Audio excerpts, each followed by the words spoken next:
Is it going? Hey, what's up, everybody? I'm Dr. Lisa, doing my first live. Yay!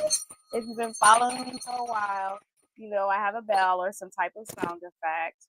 And I'm using a different streaming service. Normally I use something different, but today I am using StreamYard. So, got my bell. I'm known for my sound effects. And this is my first live in a long time, a long time. So I'm just excited to just finally make time to be able to get on live. And I haven't decided how I want to do it or what it's going to be, but for now, it's basically I'm focusing on calling it randomly but necessary talks. I might change it after a while because I know my lives will be random because of my work schedule and everything. If you know me personally, you'll understand that. So yes, for now, the title will be Random But Necessary Talks.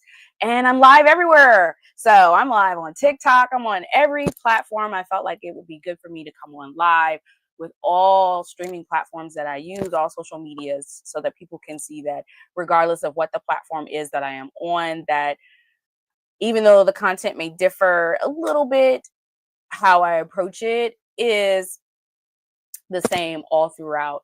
Of course, if you don't know who I am Dr. Lisa. I am the founder of Link Results, and I am a HR researcher and evaluator. Particularly, I like to call myself a people, culture, and operations solutionist.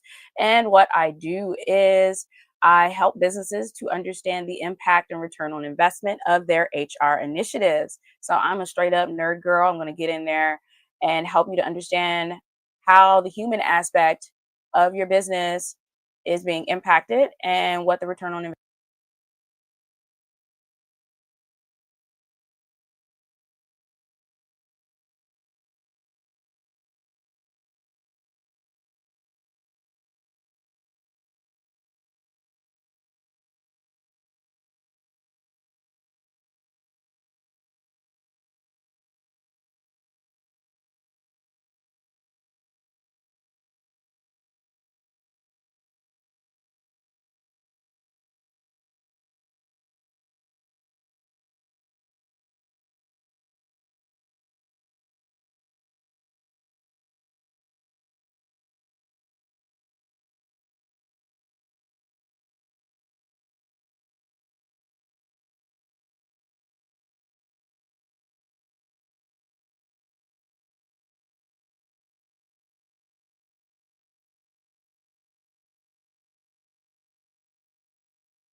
Time and I was muted, so I feel silly. So I will start all over.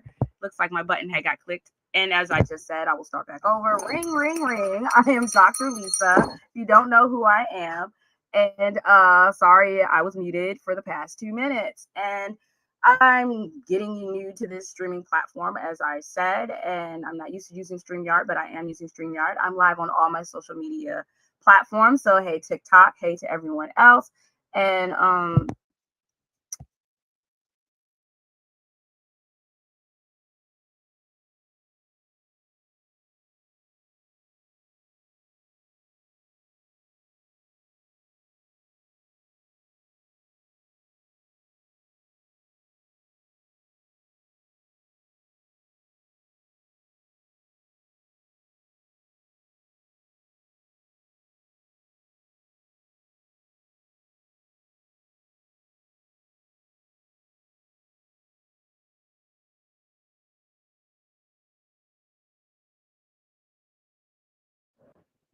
I don't know why this keeps muting. It's pissing me off, honestly.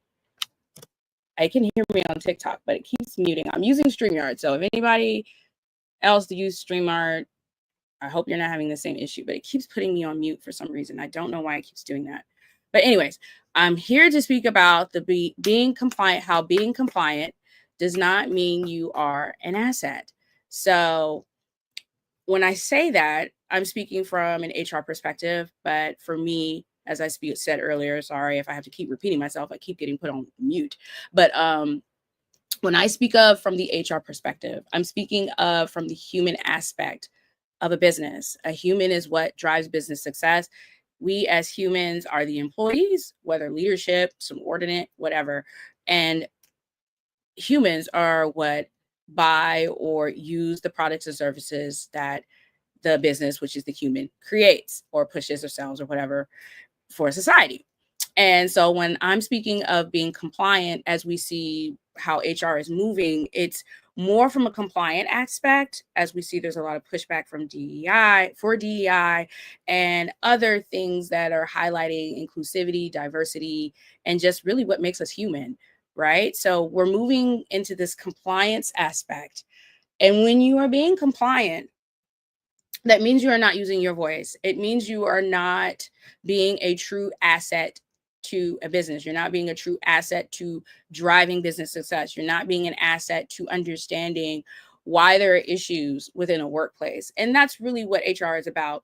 We view HR as just this paper pusher, dealing with pay and benefits and all of that. But HR is more than that. HR is really what should be an actual third party or liaison style within a business. So focusing on the organizational impact and needs and things like that. And then, of course, the human aspect. And then having that linked together to understand ways for both to work together. So a lot of people may find that interesting, strange, and may not agree with my understanding of what HR truly is. But regardless, that is what it is. That's the fact of it. An HR individual, an HR department is all about understanding, or should be all about understanding, the human within a workplace, because the human is driving success. So when I speak from that, it's not just about taking tests or giving tests or every once in a blue moon tapping in to see how people are feeling. It's about a constant and reoccurring need for continuous improvement, a reoccurring need for engagement, and also pushing for leadership to also be engaged with the workforce as well. These are two aspects and two key issues that are missing within a lot of business models today, which is why we have a lot of lack of understanding of why there are issues going on within a workplace. So when I speak of being compliant, that means not going along with what is expected of you, but not being afraid to stand up and speak up, to stand up and justify the value of everything. And when I speak of value, I am a researcher and evaluator. So that means that it's all about understanding what is the actual impact and return on investment of any initiative that you are implementing as an HR individual. And even if you don't have HR and you're an entrepreneur, you're just starting out on TikTok or anywhere else, anyone's listening to me, you are still that HR representative, and you're the HR representative for you, the employee, because you may be a solopreneur, but you are still the employee, even though you are running the business. So it's all about what your needs are as a solopreneur. If you really think about it, that's what it's about. Are you making sure that your well-being is being taken care of? Are you making sure that all the investments that you're putting into your business, how are they impacting you? And how you're being able to be successful. So it boils down to everything, and you truly understanding how you're able to be a success based on how your needs are being met, and based on how the investments that you're implementing, how they are benefiting you or hindering you. And then from there, understanding the bottom line of that and being able to calculate that, and then demonstrate to yourself as a solopreneur what's valuable and what's not valuable, and not just from your own emotional aspect, but from a financial aspect. And that is something that we as individuals, whether entrepreneurs, managers, HR professionals, everyone as a whole, we all need to be able to understand how to determine the dollar value of emotions. Being able to understand how we emotionally feel about something helps to justify it. And that's where being compliant shows that that's not something you can always do. As we all know, I'm speaking from a DEI perspective. I'm a champion of DEI. This is the whole drive for me, wanting to start bringing back these talks and lives that I'm doing. For those that didn't hear me earlier, because my microphone was on mute. I'm deciding that this might be called random but necessary talks because I have no idea when I'm going to do this. I'm not some streamlined individual cookie cutter. That I don't operate that way. So when I do go live, it's going to be random and it's going to be necessary. So that will be the next the idea of these talks when I continuously do this. But as I was saying, it's all about being able to link how emotions contribute to the bottom line of a business. And with DEI, a lot of it is emotional.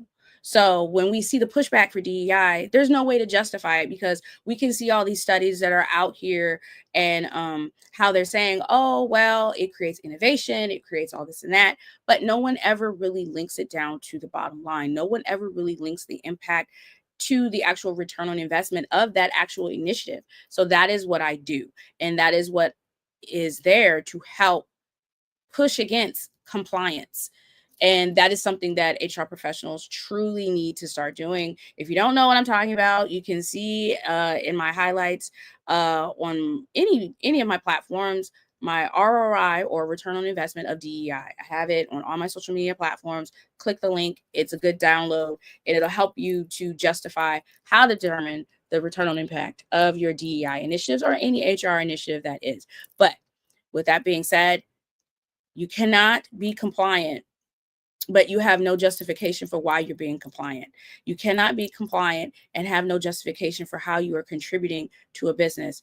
If you're not contributing to a business, you're not an asset. So when we see HR aligning with this new idea of compliance and switching around the wording of inclusivity, and not even wanting to use that word as well. And, even moving from HR to saying people, but you can't call it people if we're not really including people and listening to people and letting people express how they truly feel because they're different.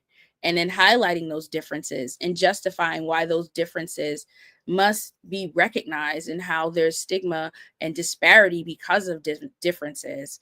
You can't say that you are of people. So that's the main push for me wanting to do these talks.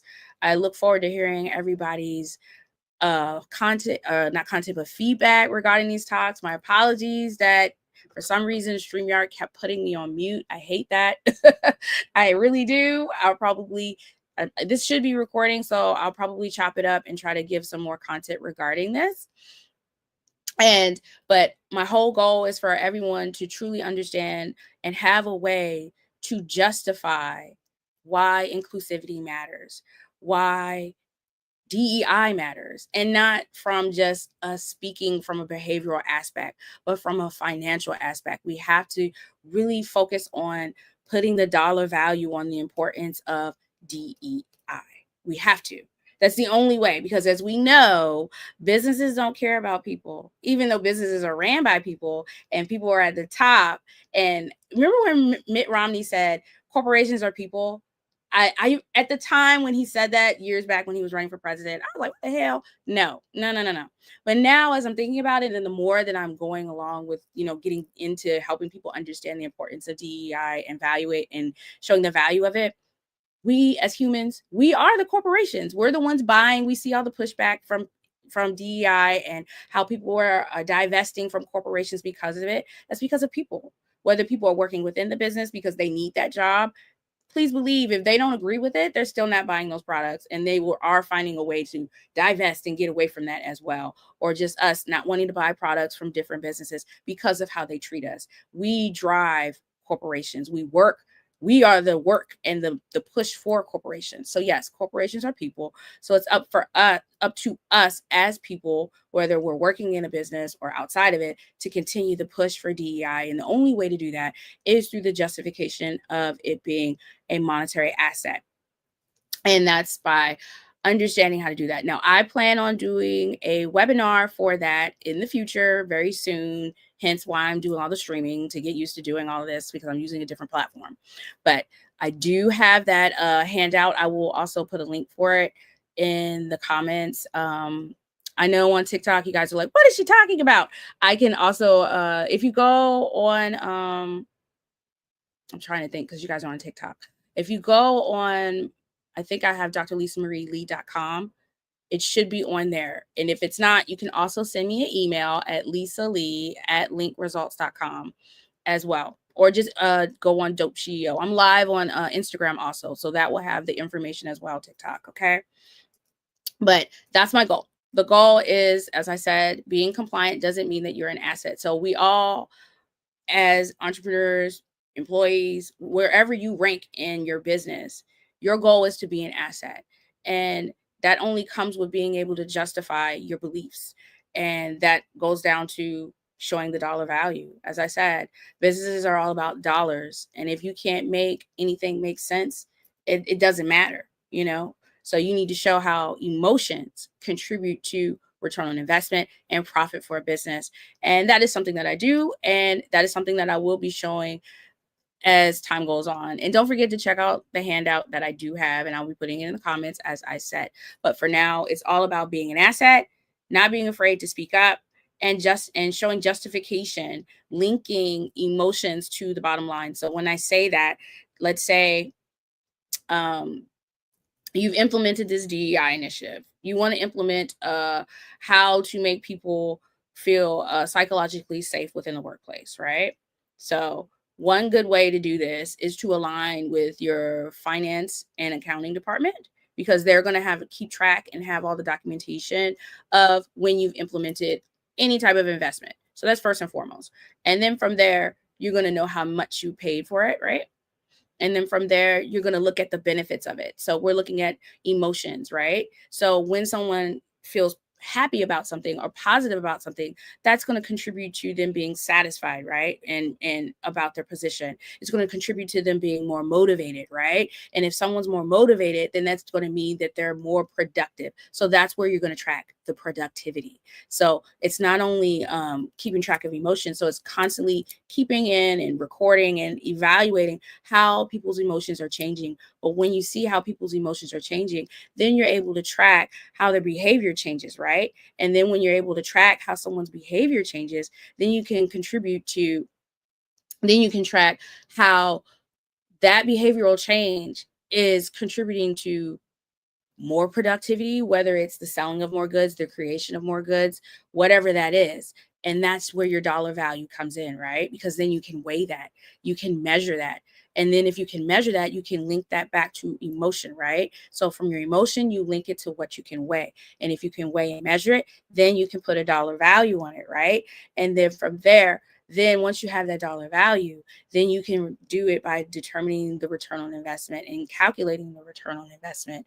And then once you have that calculated return on investment, you can also look at how that return on investment of that investment that you've implemented also contributes to profits for the business. So that's why I said you want to link with your financing accounting department within your business, or if you are a solopreneur, that's you, right? And or if you are a contractor and you're implementing any DEI initiatives into a business, you know, so you're linking with that business that you're working with, you're going to link with that finance department, and you're going to connect all of that information and investment that you put in, and you're going to track it. And then from there, then you can create a dollar value and show how those changes have created a benefit for a business. So like I said, there's no need to be compliant if you can justify. And justification is the key to substantiating the actual worth of a DEI initiative. So I know that was a lot. I know I didn't give any handouts, but please reach out. I got handouts. I got things. I just wanted to come on live real quick and just kind of put that out there. I'll be doing this more often and sharing more of this information, but I wanted to just randomly come. I don't think I like StreamYard, so I'll be switching this up because it had me on mute for the longest. And thanks for hanging in with me, TikTok. I'm glad you guys are here. I really appreciate you for joining me. And I appreciate you too, everybody on LinkedIn, Facebook, Twitch, Kick. I'm everywhere, y'all. So if you want to know and follow me on all other platforms. And if you got a LinkedIn, don't forget to connect with me. I'm Dr. Lisa Marie Lee on LinkedIn, TikTok. Okay. So I'm here for any questions or anything like that. So I'm getting off of here because I'm rambling. It's been 20 minutes. It should have only been 10. I appreciate everyone. And don't forget, love yourself and others. Bye.